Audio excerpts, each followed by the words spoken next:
নমস্কার, শুভ সন্ধ্যা। প্রথমেই বঙ্গীয় শ্রুতিনাটক সমন্বয় সমিতিকে জানাই বসন্ত গৌরীর পক্ষ থেকে অসংখ্য ধন্যবাদ, কৃতজ্ঞতা। আগত সকলকে জানাই আমাদের প্রণাম, ভালোবাসা। সামনের সারিতে যারা বসে আছেন তারা আমাদের প্রণম্য, তাদেরকে জানাই আমাদের প্রণাম, আন্তরিক অভিনন্দন জানাই সকলকে। আমরা বসন্ত গৌরীর পক্ষ থেকে আজকে বাংলা একাডেমির এই মঞ্চে আমাদের প্রথম শো। ভুলভ্রান্তি তো হবেই, আপনারা ক্ষমা করবেন। আজকের নাটক নিম গাছ। বনফুলের লেখা নিম গাছ। নাট্যরূপ দিয়েছিলেন শ্রী অমল রায়। চরিত্রায়নে শ্রী সুব্রত নায়েক এবং আমি দেবযানী রায়গুপ্ত। শব্দ প্রেক্ষাপটে শ্রেষ্ঠা নায়েক। নাটক নিম গাছ।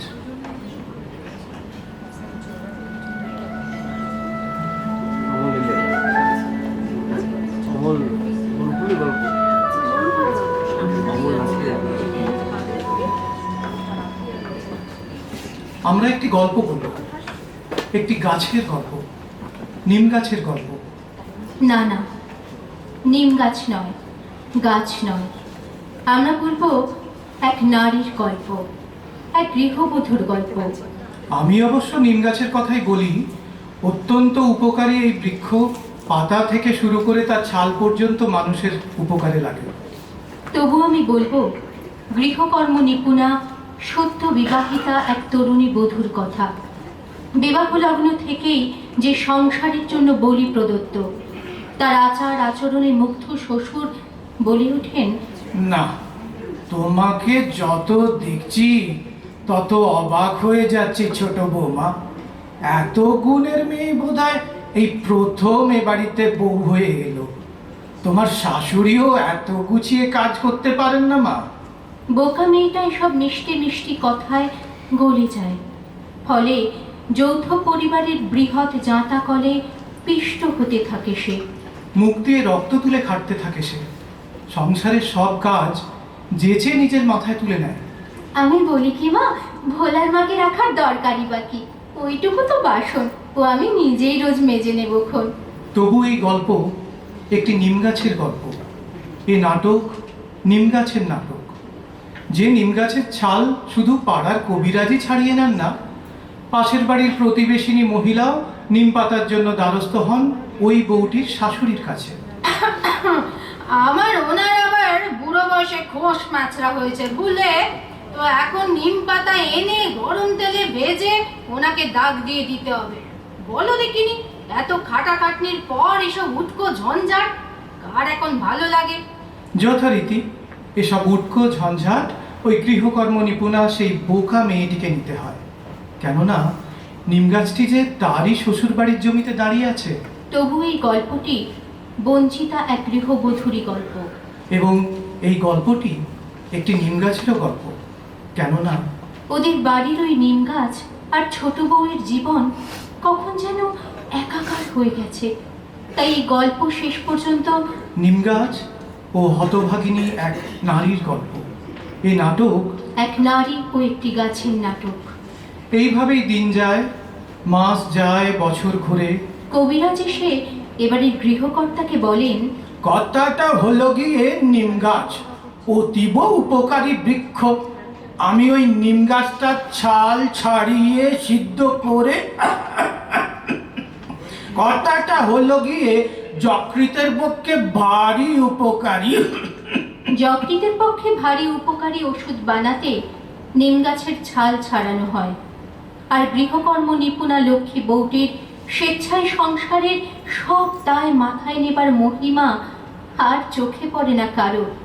যে শ্বশুর তার প্রশংসায় পঞ্চমুখ ছিলেন একদিন, এখন তিনি অক্লেশে হুকুম জারি করেন, ছোট বৌমা, ছোট বৌমা, কোথায় যে যায় সব?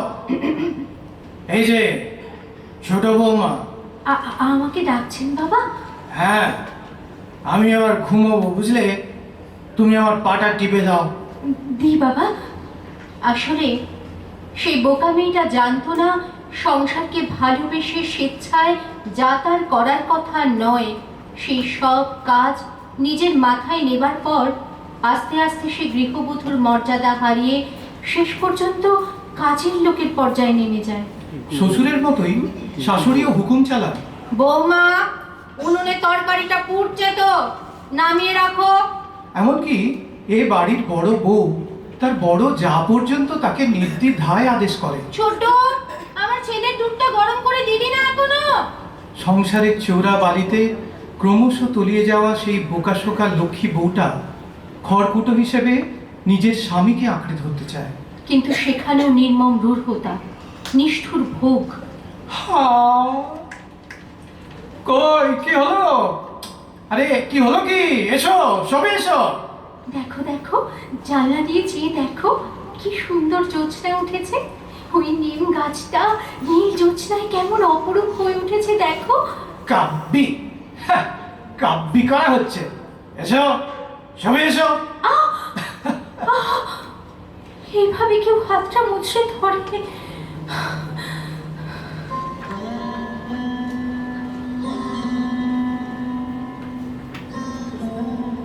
বোকা মেয়েটা জানতো না নামেই সে গৃহবধূ, আসলে এখন তো সে সংসারের দাসী মাত্র, এমনকি তার স্বামীরও সেবা দাসী। ঠিক এই সময় এই গল্পে কিংবা নাটকে অন্য আরেকজন মানুষের প্রবেশ ঘটে। বউটির স্বামী তাকে নিয়ে আসে। এই শুনছো? কোথায় গেলে গো? এই দেখো দেখো দেখো, কাকে ধরে নিয়েছি দেখো। আরে তাড়াতাড়ি এসো না। এ শুধু আমার কলেজের বন্ধুই নয় গো, একজন মস্ত লোক, প্রচুর নামডাক, বিরাট বড় কবি। কবি? এই নিরস গদ্যের স্বার্থপর সংসারে কবি? তীব্র সুতীব্র কৌতূহলে সে তাড়াতাড়ি আসে। তার স্বামী তাকে পরিচয় করিয়ে দেয়। এই দেখ আমার বেটারা, অর্ধাঙ্গিনী। এই অপরিচিত পুরুষটি অবাক করা মুগ্ধ চোখে তাকায়, বলে, বাহ, বৌঠানকে দারুণ লাগছে তো, যেন তর তাজা একগুচ্ছ রজনীগন্ধা, অপরূপ সুন্দর। সত্যি এত লাবণ্য, এত শান্ত স্নিগ্ধ রূপ আমি আগে কখনো দেখিনি। জীবনের প্রথম, এই প্রথমবার পায়ের নখ থেকে মাথার চুল পর্যন্ত পুলকে শিউরে উঠল বোকা মেয়েটির।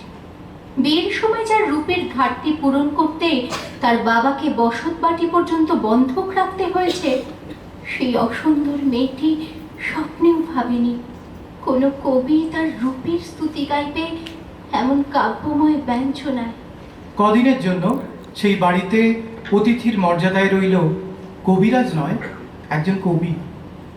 অবরে সবরে সকলের চোখের আড়ালে দেখা হয় একজন কবির সঙ্গে ওই বোকা মেয়েটির। এই যে কবি মশাই, শুনছেন? বসুন না। ধরুন আপনার চা। একটু গল্প করি। হাতটা ছাড়ুন। সরি, আমি আমি খুব দুঃখিত, আমার অন্যায় হয়ে গেছে, আমি ক্ষমা চাইছি। রাগ করলেন? না। আসলে কি হয়েছে জানেন, আপনাদের বাড়িতে এসে না প্রাণ খুলে গল্প গুজব করতে পারছি না ভালো করে। আপনার পতি দেবতাটিও এত ব্যস্ত না। রবিবার ছুটি, সেই দিন ওর সাথে গল্প করবেন। রবিবার? হ্যাঁ। ধুস, অতদিন কি আমি থাকবো নাকি এখানে? সে কি, থাকবেন না? কি হবে থেকে? আপনার দেখা পাওয়া যায়? আপনার তো দেখা পাওয়াই ভালো। আপনার সাথে আমার গল্প করবার সময় আছে? দেখছেন না সব সময় এত কাজ। দেখছি তো, এই দুদিনে দু চোখ ভরে দেখছি একজন সরল সাদাসিধে মেয়েকে কিভাবে এই সংসারের স্বার্থ সিদ্ধির জন্য বলি দেওয়া হচ্ছে। চুপ চুপ চুপ, আস্তে, কেউ শুনতে পেলে। এইভাবেই শুরু হলো প্রাণের আলাপ। টুকরো টুকরো কথার মালা গাঁথা চলতে থাকলো। বউ হয়ে এসে অবধি যে মেয়ের গলায় সুর জাগেনি কখনো, এখন সেও কখনো সখনো আমি হৃদয়ের কথা বলিতে ব্যাকুল, সুধা এলো না কে। বাহ, চমৎকার। আরে আপনার গানের গলাটা তো দেখছি দারুণ। বাপের বাড়িতে চর্চা করতেন না? আপনি ঘরে এলেন কেন? দেখছেন না আমি এখানে একা। আপনি যে একা, আপনি যে ভয়ঙ্কর একা, তা তো আমি মর্মে মর্মে বুঝতে পারছি। আপনি যান, কেউ জানতে পারলে বিচ্ছিরি সব কাণ্ড হবে। যান আপনি। জানি, খাঁচার পাখির আকাশ দেখার স্বাধীনতা থাকে না। আকাশের স্বপ্ন দেখার অধিকারও তার নেই। দয়া করে আপনি চলে যান এখান থেকে। শুনুন, আপনাদের বাড়ির সামনের ওই নিম গাছটাকে দেখেছেন কখনো? ও মা, আমাদের বাড়ির নিম গাছ আর আমি দেখবো না? আমি ওই গাছটা দেখছিলাম, আর কেন জানি না আমি আপনার কথাই ভাবছিলাম। সত্যি, আপনারা কবিরা পারেনও বটে। নিম গাছ দেখতে দেখতে আমার কথা ভাবছিলেন। ভাবছি আমার নতুন কবিতাটা আমি আপনাকে নিয়েই লিখব। বেশ বেশ, লিখবেন খন। এখন যান যান, আপনি যান।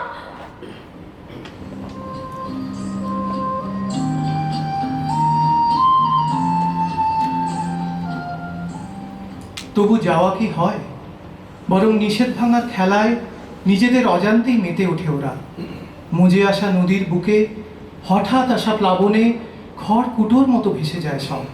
আমারও পরানো যাহা চায়, তুমি তাই, তুমি তাই গো।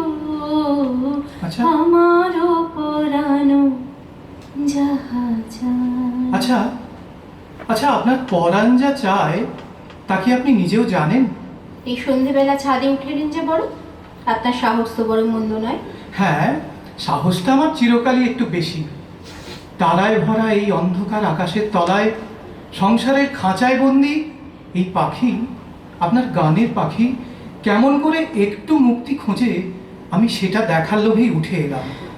আপনি জানেন, এর মধ্যেই আপনাকে নিয়ে অনেক কথা শুরু হয়ে গেছে। টের পাইনি, পরোয়া করি না। আমি করি। শুনুন, একটা কথা জিজ্ঞেস করব। করুন। আপনার পরাণ যাকে চায় সে কি আমার বন্ধু?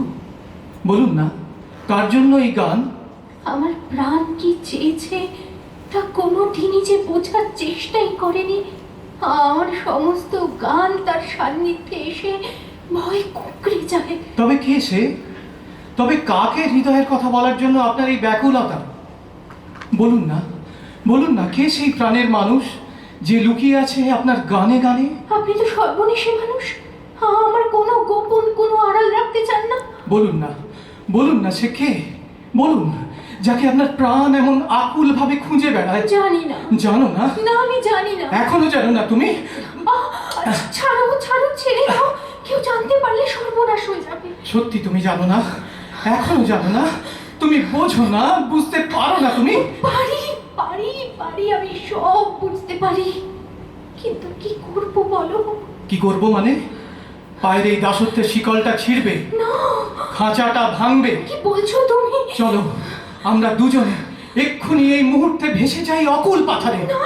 এসো, আমরা যাত্রা করি নিরুদ্দেশের পথে। তুমি তুমি চলে এসো এই শ্বাসরুদ্ধ বন্দিশালা ছেড়ে। না, একটা কথা জিজ্ঞেস করবো? করো। প্রথম দিন এসে তুমি আমার মতো একজন অসুন্দর মেয়েকে সুন্দর বললে কেন? আচ্ছা, তুমি কি সত্যি বিশ্বাস করো আমি একজন কবি? করি। কবি কখনো মিথ্যে বলে না, তার থাকে এক তৃতীয় নয়ন। তাই যে সৌন্দর্য, যে রূপ অন্য কেউ দেখে না, শুধু কবির চোখেই তা ধরা পড়ে। তাই তো আমার কাছে তুমি অপরূপা, পরিপূর্ণা এক নারী। তাই তো বলছি, চলে এসো, চলে এসো এদের এই স্বার্থপরতা, অবহেলা, অপ্রেমের অন্ধ কারাগার ভেঙে অনেক অনেক দূরে, অন্য কোথাও, অন্য কোনোখানে, যেখানে যেখানে আমরা দুজনে শুধু আমাদের দুজনের জন্য একটা নতুন পৃথিবী গড়ে তুলবো। বড্ড ইচ্ছে করছে, বিশ্বাস করো, বড্ড ইচ্ছে করছে তোমার তোমার হাত ধরে এক্ষুনি বেরিয়ে পড়ি, কিন্তু আমি তো পারবো না। চারপাশে কত কলঙ্ক উঠবে, কত কত আমার নিরীহ নির্দোষ বাবাকে অপমান করবে। আমাকে ছেড়ে দাও, আমাকে ছেড়ে দাও, আমি পারবো না। আমাকে আমাকে ছেড়ে দাও তুমি। জানতাম জানতাম তুমি পারবে না। নিম গাছের শেকড়গুলো মাটির অনেক গভীরে ঢুকে গেছে। কি বললে? নিম গাছ কি? হ্যাঁ, না, কিছু না। তুমি রাগ করলে?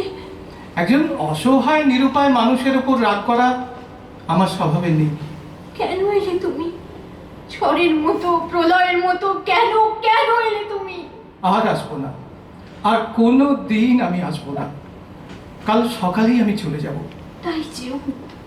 এই আশ্চর্য সন্ধেবেলার সুখ স্মৃতিটুকু নেড়ে চেড়ে আমার বাকি জীবনটা আমি ঠিক কাটিয়ে দিতে পারবো।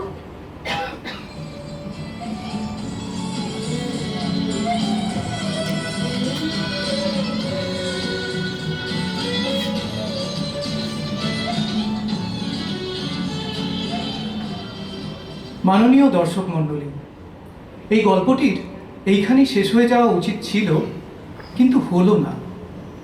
কিছুদিনের পরেই দূরের গন্ধ মেখে একটা চিঠি এলো ওদের বাড়িতে। শাশুড়ি চেঁচিয়ে বললেন, ছোট বৌমা, ছোট বৌমা, পিয়ন এসে তোমার নামে একখানা চিঠি দিয়ে গেল। দেখো, বোধহয় তোমার বাবার চিঠি হবে। সুচরিতা সু, এই চিঠির কথা জানাজানি হলে তোমার জীবনে হয়তো আবার অশান্তির ঝড় উঠবে। তবু না লিখে পারলাম না। বোধহয় একটা কথা ছিল তোমাকে নিয়ে একটা কবিতা লেখার। অনেক চেষ্টা করে শেষে হাল ছেড়ে দিলাম। মনের এই অবস্থায় সাজিয়ে গুছিয়ে ঝুড়ি ঝুড়ি মিথ্যে কথা জোগাড় করে, আর যাই হোক, অন্তত তোমাকে নিয়ে পদ্য লেখা যায় না। তবে একেবারে নিরাশ হইও না, তোমাদের বাড়ির নিম গাছটিকে নিয়ে কাল সারা রাত জেগে একটা কবিতা লিখেছি। অবশ্য জানি না এটা কবিতা না গদ্য না, তবে শুরুটা করেছি এইভাবে। কেউ কেউ ছালটা ছাড়িয়ে নিয়ে সিদ্ধ করছে, পাতাগুলোকে ছিঁড়ে শিলে পিষছে। কেউ কেউ বা ভাবছে গরম তেলে ভাজা চুলকানিতে লাগাবে, চর্মরোগের অব্যর্থ মহৌষধ। কচি পাতাগুলো খায়ও অনেকে।